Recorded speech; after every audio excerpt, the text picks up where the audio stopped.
বাজারের কিনা ফালুদার সাথে কিভাবে নুডলস ও সাগুদানা মিক্স করে একটু বেশি পরিমাণ করে পরিবারের সবার জন্যই ফালুদা রান্না করতে পারবেন, সেই রেসিপিটি আজকে আপনাদের সাথে শেয়ার করব। আসসালামু আলাইকুম সুপ্রিয় দর্শক, আশা করি সবাই খুব ভালো আছেন। তাহলে চলুন আমরা মূল রেসিপিতে চলে যাই। আমি এখানে ফালুদা রান্না করার জন্য রাঁধুনি ফালুদা মিক্সের একটা প্যাকেট নিয়েছি। এই প্যাকেটের মধ্যে 3টা প্যাকেট থাকে। একটা প্যাকেটের মধ্যে নুডলস, সাগুদানা, কিশমিশ, চিনি সব কিছু মিক্স করা থাকে। আর 2টা প্যাকেটের মধ্যে জেলি থাকে, একটা লাল কালার একটা সবুজ কালার। এটা এক সাইডে রেখে দিচ্ছি। আর এদিকে আমি নিয়েছি কোকুলা নুডলস নিয়েছি। আমি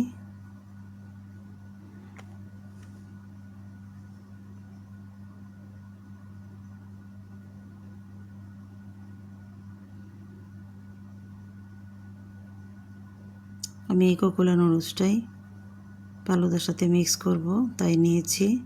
আর এদিকে কিছু সাগুদানা নিয়েছি। এখান থেকে আমি অল্প পরিমাণে ফালুদার সাথে মিক্স করে নেব, তাহলে আমার পরিমাণটা একটু বেশি হবে। আর আমার পরিবারের যেহেতু সদস্য সংখ্যা বেশি, তাই সবার হয়ে যাবে। ফালুদা রান্না করার জন্য আমি এখানে 2.5 লিটার দুধ নিয়েছি। লাগলে পরে আরও ব্যবহার করব যদি ঘন হয়ে যায়। আপনারা কম বেশি করে আপনাদের পরিবারের সদস্য অনুযায়ী নিতে পারবেন। আমি ডেক্সিটা চেঞ্জ করে নিয়েছি, কারণ আমার ডেক্সিটা নিচে থেকে লেগে গিয়েছিল, তাই অন্য একটা ডেক্সিতে ট্রান্সফার করে নিলাম দুধটা যখন বলক চলে আসছে, তখন আমি এখানে বড় প্যাকেটে যে নুডলস আর সাগুদানাগুলো আছে সেগুলো আমি এখানে দিয়ে দিয়েছি। আমারটা ম্যাঙ্গো ফ্লেভার, আপনারা চাইলে ভ্যানিলা ফ্লেভারেরটাও নিতে পারবেন। আমি এখানে সাগুদানা দিয়ে দিচ্ছি 2 মুঠ, প্রায় হাফ কাপের মতো।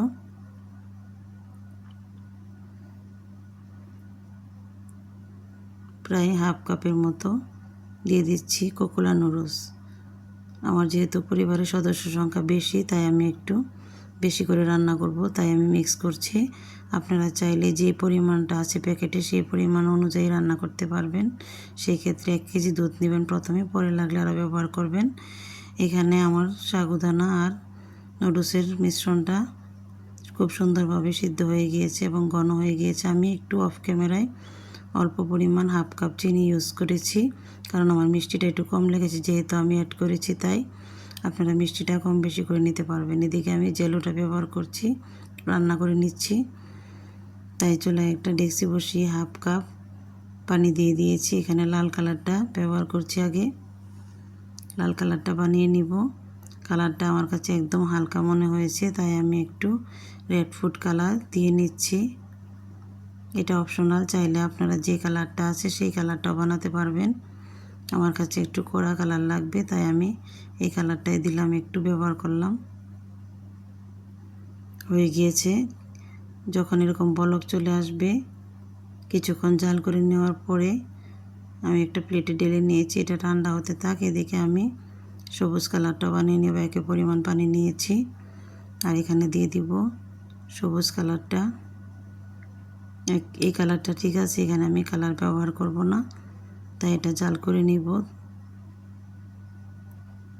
কিছুক্ষণ জাল করে নেওয়ার পরে এটা রেডি হয়ে যায়। যখন এরকম বলক চলে আসবে তখন আমি নামিয়ে নিলাম। এটাও আমি একটা প্লেটে ঢেলে দিলাম। এদিকে আমার ফালুদাটা ঠান্ডা হয়ে গিয়েছে, তাই একটা বক্সে নিয়ে ফ্রিজে রেখে দিলাম 3-4 ঘন্টার জন্য। এদিকে জেলিগুলোও খুব সুন্দরভাবে সেট হয়ে গিয়েছে। এটা আমি কেটে নিচ্ছি।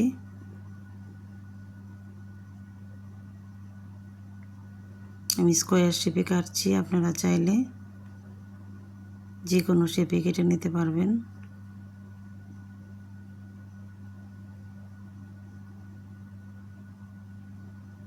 সবগুলি কাটা হয়ে গিয়েছে। এখন আমি আপনাদের সাথে ফালুদাটা পরিবেশন করছি।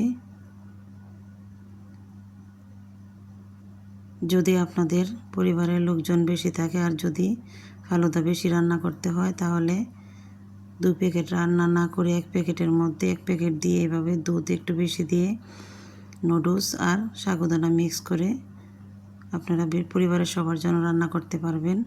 যদি আমার রেসিপি ভালো লাগে তাহলে অবশ্যই আমার চ্যানেলটি সাবস্ক্রাইব করবেন আর বেল আইকন বাটনটি প্রেস করে রাখবেন, পরবর্তীতে আবার নতুন কোনো রেসিপি নিয়ে আপনাদের সামনে হাজির হব। সেই পর্যন্ত সবাই ভালো থাকবেন, সুস্থ থাকবেন। আল্লাহ হাফেজ।